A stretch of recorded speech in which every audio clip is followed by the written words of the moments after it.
you can have enough rest, and that's good for your body. And second is that you can travel when there are less people. You have to make tough decisions. You have to think big problems. Hello everyone, I'm Sherry. In the previous video, I talked about entrepreneurship. It takes a lot of courage and some kind of blind faith in yourself to be an entrepreneur. And entrepreneurship is a journey of exploration. In this video, I will tell you the pros and cons of being an entrepreneur so that you can weigh them if you are in the middle, if you are hesitating whether you want to be an entrepreneur. So the biggest advantage of being a freelancer or being an entrepreneur is that you have a lot of free time. You know, that's something that I always dreamt of when I was being employed. I always want to go out, I want to go traveling. I didn't feel enough freedom if I was caught in the 9-to-6 job. So being an entrepreneur allows me to have enough rest, and I think that's the most important thing for me. When I was working, and also I observed a lot of young people when they were working, and they like to work hard and play harder, right? So they have already worked for 5 days in a row. They are very tired, but they still want to enjoy themselves. They want to seize the day, right? So on weekends or at night, they will go clubbing or they will go traveling. I know how this feels. Yes, your Instagram or your WeChat moments will be full of pictures of you enjoying your life.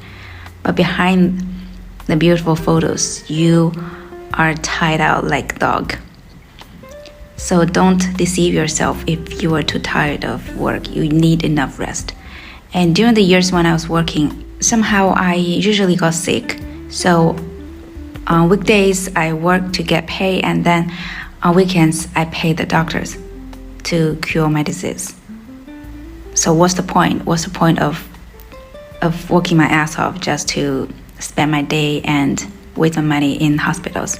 So ever since I have enough time for myself, I can sleep for the whole 8 hours and also take a noon nap. I feel very good about myself. I get my energy back and get my health back. That's the most important thing for me. So I think for most people, if you are tired from work, don't push yourself so hard, thinking that, oh, I need to make up for the time I spent in the workplace, so I need to go crazy and go to parties like that. You know, your health is the most important. Whether you are working for somebody or you're working for yourself. And second advantage, when you have this free time, you can go traveling in low season. And there's so many benefits of that. So first, you evade the crowds of people, right? So in every tourist spot, there are very few people, and you can fully enjoy the view. You can fully enjoy yourself. And second is that you save a lot of time. You don't need to waste your time being stuck on the road. I think that's the most stupid thing, to be, just stuck on the road and do nothing. And also, you save a lot of money because the tickets, the train tickets or flight tickets and the hotel are all back to normal, back to a low point. So they will save you a lot of money. Like I just said, you can have enough rest, and that's good for your body, and you can regain your energy, gain your health back. And second is that you can travel when there are less people. And for me, these two benefits are so alluring, are so attractive. And third point, when you have time, you can either develop your hobbies or develop your strengths. You can think of what area you want to dig in, what new things you want to try, you want to learn. Like I can finish this painting when I have 2 whole days to myself. I can finish this painting. And also every morning I would do Tai Chi. I'm fascinated with Chinese Kung Fu, So I have time to practice sword dance and Tai Chi. How good is that? And it's also beneficial to my body and my mind because I feel so peaceful. There's no rush in the morning, and you don't need to go to work immediately. You can have time to 养生, right? To take care of your body and mind. So besides hobbies, you get to learn new things. And that's something you have to squeeze your time to do when you have a job, right? When you work for 8 or 9 hours, you will be so tired at night that you don't want to push yourself to study. I've been there and I know it's hard to really force yourself to still continue studying when you're so tired. So I have a lot of time to study and to learn some new things. Like I took several AI lessons online and I learned some basics about AI. So I think that's super important for us in this fast-changing world, because one industry could only be popular for 10 years or 15 years and it will be replaced by new technology or new trend. So everything is changing fast. If you don't learn something new, then you're always behind the time and behind the trend, and there's a possibility that you are the next to be replaced by AI or the new technology. So I think it's important to stay vigilant about these changes around us in our society and to try to keep pace with what's happening in the world. So you can use this time to equip yourself with advanced knowledge that will give you a new edge in the future. And in addition, you can have more time to bond with your family. That's what I harvested the most during the last year, because every week I can visit my grandma. I can see her every week, and we would cook for her and we would eat together. So I think that's the best memory we created in the past year. So much for the upsides of being an entrepreneur. Now I have to be honest with you and tell you the downsides of being an entrepreneur. First and foremost is that you are not going to be paid by someone else every month.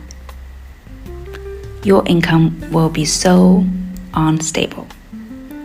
Maybe this month you will get 10,000 or 20,000, and next month you will get no income at all. So that's something you need to be prepared mentally.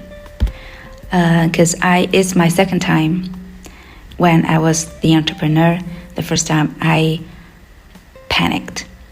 I couldn't sleep because that I didn't have new money coming in, and I was worried about my living cost. I was worried about how can I pay my rent next month. So what comes with the unstable income would be worries, would be doubt, would be anxiety. So you could be anxious for several nights if you are not prepared for it. So that what happened to me. And if you also try to be an entrepreneur for the first time, this is something that you need to be mentally prepared for. And I think it's better that you have a partner.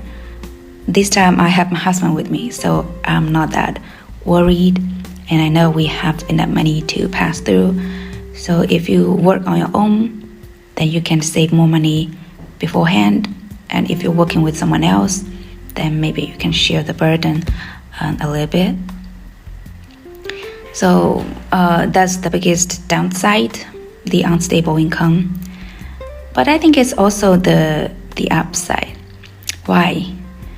Once you feel you have touched, like you have earned 10,000 in a day, you will be demystified about the concept of monthly salary. You will say to yourself, holy, I can make 10,000 yuan a day. Why I'm stuck in my job for a month to get that pay?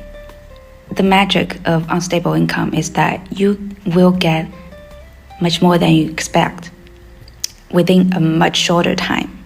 Trust me. So if you have earned your monthly salary in a day, you will abandon the idea of being an employee for someone else. You will want so crazily to be your own boss. So that's what I learned. Sometimes you can just earn money very quickly, but sometimes you just need to wait patiently and get by. And I think, personally speaking, I found that the second disadvantage would be you have to force yourself to change. You need to decide which path you're going in the future, which direction you are going, and how you're going to make it happen. So I say as an entrepreneur, it's not the physical burden, but usually the mental burden. Usually you need to do this thinking. You need to think these big problems in your life, like where do you want this career go? Where do you want this company to go? And sometimes you have to be really brutally honest with yourself. What do you want to do? And calculate the possible results, calculate the possible risks. And then you need to make a decision, and then you need to execute. We decided which courses we teach, what kind of service, what main service we deliver to our clients. And also the brave decision I made about 1 month ago was to downsize our clients. I don't want everybody to be my client. I don't want clients that can't work with me. I want clients that I feel happy to work with. After all, it's my company. I'm the boss. So if I don't like to work with this kind of person, then I can say no. I can reject my clients. And a lot of people will say, clients are gods, you can't say no. Is that right? I think we are equal. The customers are choosing us, and we're also choosing customers. I know this might be surprising, but I think the mutual trust, the mutual respect, and it's the relationship that we build that matters, instead of, okay, you pay me money, then I should give you my service. It's not like that. It's like being in a relationship. You want to work with people that you like, and those people like you too. Then this relationship can last long. These are two pitfalls or two demerits of being an entrepreneur. First is unstable income. Second is you have to make tough decisions. You have to think big problems. And sometimes it can be very brutal to yourself or to others. Thank you for watching.